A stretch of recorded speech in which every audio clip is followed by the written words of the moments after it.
Meron pong strategy yung mga taga-Africa kung paano po sila nanguhuli ng unggoy. Meron pong isang jar, nalalagyan po nila ng mga mani. Okay?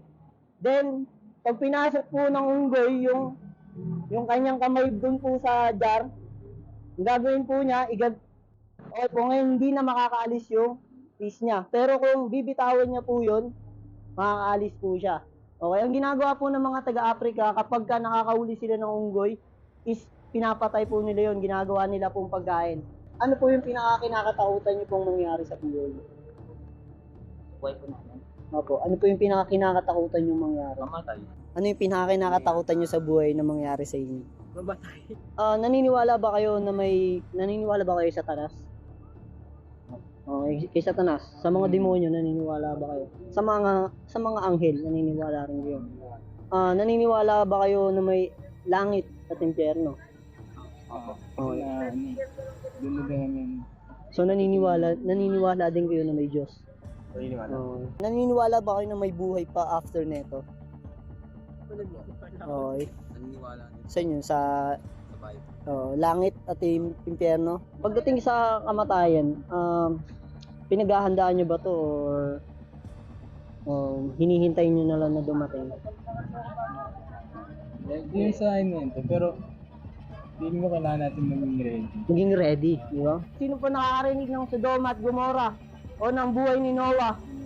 O ay nung buhay po ni Noah ay meron pong tinatayo siyang barko. Yung panahon po na yon, ang ginagawa ng mga tao, punong-puno po ng kasamaan, punong-puno po ng kasakiman, punong-puno ng pangangalunya, punong-puno ng pagnanakaw, pagpatay. Ganun po ginagawa ng mga tao noon. Ang ginawa ng Diyos, nilipol niya ang sangkatauhan. At tanging ang pamilya lang ni Noah na nakinig ng salita ng Diyos ang nabuhay. Pagdating po ng panahon po ng Sodoma at Gomora, meron pong isang bayan na punong-puno ng kasamaan, punong-puno ng kahalayan, lalaki sa lalaki, babae sa babae, nagsisiping, inuman, walang hanggang kasiyahan. Dumating po ang paghahatol ng Panginoon. Sabi ng Panginoon, gugunawin ko ang Sodoma at Gomora dahil punong-puno na sila ng kasamaan. Pero may dalawang anghel na pinadala ang Panginoon. Ginamit po ng Panginoon yung anghel. At meron po ang pangalan ni Lot na tumanggap po doon sa anghel. Niligtas po niya ang mga anghel sa mga taong gustong sipingan sila. Nung pinapasok po ni Lot ang mga anghel sa tahanan niya, nagkaroon po ng kaligtasan. Ang ginawa po ng Panginoon sa Sodoma at Gomora, binagsakan niya po ng apoy ang buong Sodoma at Gomora at namatayan lahat. Sa panahon po natin ngayon, nangyayari po sa Israel, ay nakita po natin na ang mga tao doon ay nagsasaya hanggang dumating sa kanila yung kamatayan. Ang buhay po natin dito sa mundo ay walang kasiguraduhan pagdating sa kamatayan. Ang kamatayan po ay dumadating na parang isang magnanakaw. Marami pong namamatay na tao kahit natutulog lang. Pwedeng pag-uwi po natin dito, pwede ako masagasaan, pwede may mangyari sa ating hindi maganda. Ikaw bro, kung mamamatay ka mamaya, sa tingin mo saan pupunta? Sa langit ba o sa impyerno? Hindi mo masabi. Hindi mo rin masabi. Okay, kunyari, Hindi mo rin alam. pwede ba, gusto nyo alamin natin kung saan tayo pupunta? Okay, parang kunyari, nagbabiyahe ka, may pupunta kayo sa lugar, tapos hindi mo alam kung saan ka pupunta, ano yung posibleng mangyari sa'yo doon? Diba? Pwedeng maligaw ka, di ba, o mapahamak ka. Okay po, ganun po ang nangyari po sa mga taong hindi nakinig ng salita ng Diyos. Hinatulan sila ng parusang kamatayan. At meron pa pong isang parusang kamatayan sa impyerno, sa dagat-dagatang apoy. Sino po dito magsasabi na siya'y mabuting tao at naisubukin ng kanyang pagiging mabuting tao? Meron pong binigay na 10 utos ang Diyos. Ang sabi ng 10 utos ng Diyos, huwag kang magsisinungaling. Okay? Ilang beses ka nang hindi nagsabi ng totoo sa buhay mo? Maraming beses. Marami. Di na mabilang. Marami na po. Okay po. Ano pong tawag sa taong hindi nagsasabi ng totoo? Sabi sa 10 Commandments, huwag tayong magnanakaw. Kumuha ka na ba ng bagay na hindi sa'yo simula nung bata ka? Hindi na rin mabilang. Kumuha ka na ba ng bagay na hindi sa'yo? Sabi. Kumuha na po ba kayo ng bagay na hindi sa inyo? Simula po nung bata kayo, bumupit. Ay, Okay po. Ano pong tawag sa taong kumuha ng bagay na hindi sa kanya? Sa mga tao. Magnanakaw. Okay po. Ano pong tawag sa inyo ngayon? Huwag na nakaw. Sinungaling na? Magnanakaw. Okay po. Sabi sa Ten Commandments, huwag kang mangangalunya. Okay. Ibig sabihin, huwag kang makikipagtalik ng walang marriage. Okay. Dumating si Jesus, sabi niya, sino mang tumingin sa babae na may pagnanasa, nangalunya na siya. Tumingin ka na ba sa babae na may pagnanasa? Bro. Tumingin ka na ba sa babae na may pagnanasa? Wala pa. Okay. So, porn site. Sumilip ka na ba sa porn site? Ha? Okay, so ibig sabihin, Minsan lang, pre. Sabi ng Ten Commandments, huwag kang papatay. Okay, sabi ni Jesus, sino man magalit sa kanyang kapwa, mamamatay tao na. nagalit na po ba kayo sa inyong kapwa? Ay, madalas po. Okay. Paano pag may ginawa sa'yong mali? Nagalit ka na ba sa kapwa mo? Okay. So, hindi ko kayo ginajudge. Okay, kayo yung umamin sa akin. Kayo sinungaling, magnanakaw, mangangalunya, at mamamatay tao. Okay. Kung si Lord ang magja-judge sa inyo, sa tingin nyo, inosente ba kayo o guilty?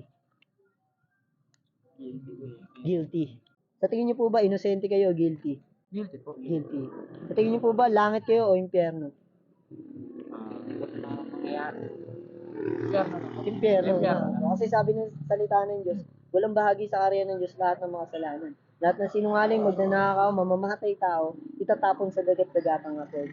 And ayoko po kayo mapunta doon, kuya. Sinasabi ko po sa inyo dahil mahal ko kayo, kuya. Ayoko kayo mapunta doon. Mahal din kita. Oo, kuya. Would-judge kayo ni Lord base sa kaso niyo ulit? Sa langit ba kayo mapupunta o sa impyerno? Sa impyerno. Kanina, tinanong ko kayo kung saan kayo pupunta after nyo mamatay. Hindi nyo rin alam. Ngayon, alam nyo na kung napapunta kayong impyerno, ano yung dapat yung gawin para maalis kayo sa parusang kamatayan. Narinig nyo na ba yung salita ng Diyos na ang kabayaran ng kasalanan, kamatayan? Hindi pa. Narinig nyo na? Okay. So, sabi ng salita ng Diyos, ang kabayaran daw ng kasalanan is kamatayan.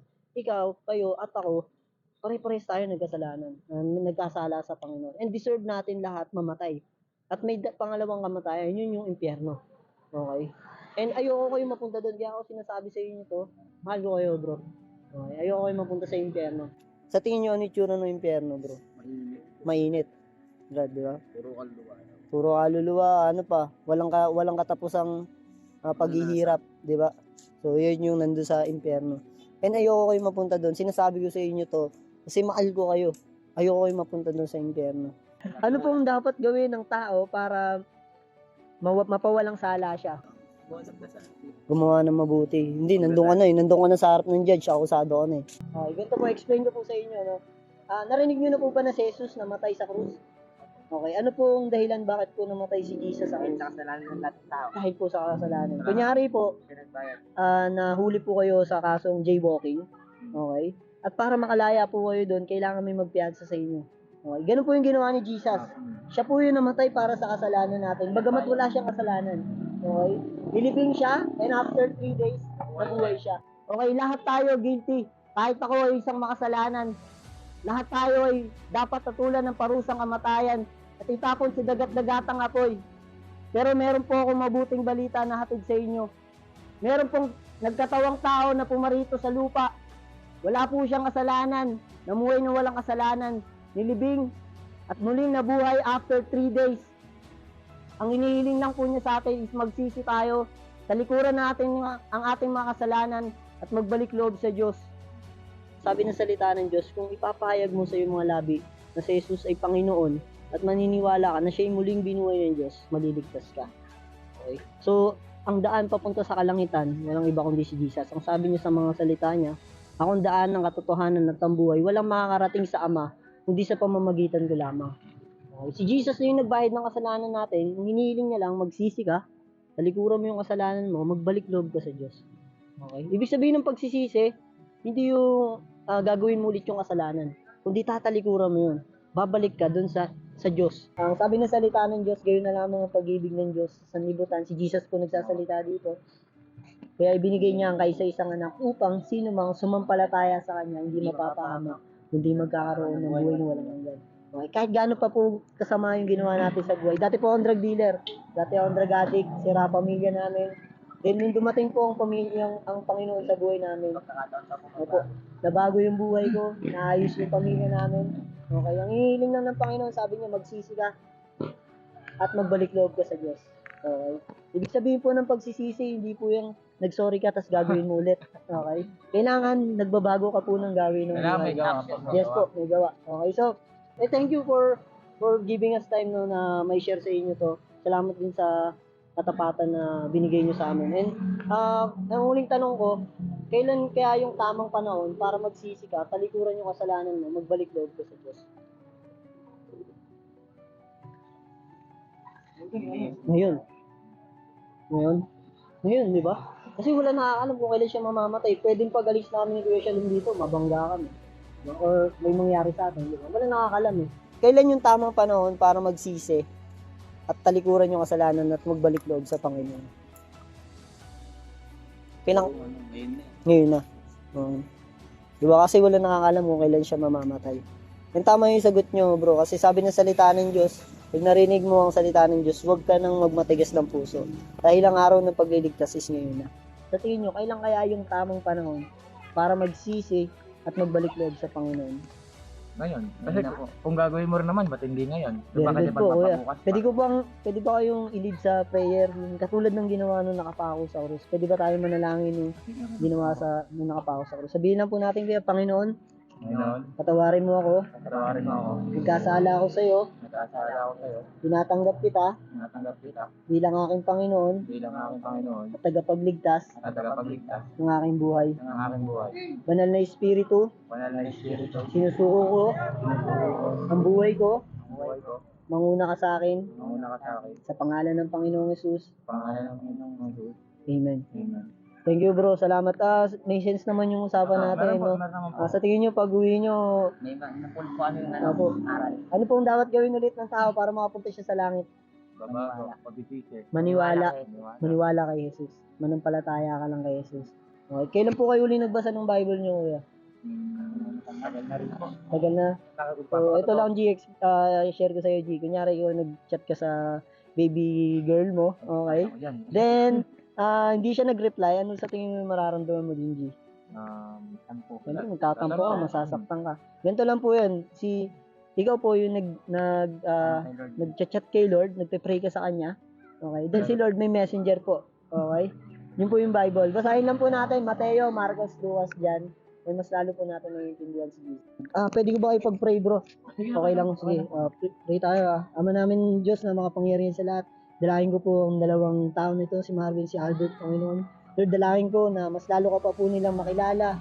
May kwentro sa kanilang buhay, Lord. Dalangin ko, magpadala ka ng tao, Panginoon, na siyang mga ngalaga sa kanila at maggagabay sa kanila sa pananampalataya nila sa inyo. Bless niyo po sila hanggang sa kanilang pag-uwi, ang kanilang pamilya, kanilang pangangailangan. Salamat po, dalangin ko po ito sa pangalan ng aming Panginoong Jesus. Amen. Thank you, bro. God bless, God bless. Handa ba kayo na aminin at tanggapin si Lord bilang iyong Panginoon at tagapagligtas? Si Jesus mismo yung tatanggapin mo. Okay. Naniniwala ka ba na si Jesus is Diyos na nagkatawang tao? Nabuhay siya na walang kasalanan. Namatay siya para sa kasalanan natin. Nilibing siya and after 3 days nabuhay siya. Naniniwala ka ba doon? Ready ka na ba na i-accept si Jesus bilang iyong Panginoon na tagapagligtas? Okay. Handa ka ba na aminin na siya ay namatay para sa kasalanan mo? At siya'y muling binuhay ng Diyos after 3 days? Okay. So, sige, let's pray. Sabayan ko kayo sa prayer. Sabihin nyo lang, Panginoon, patawarin mo ako.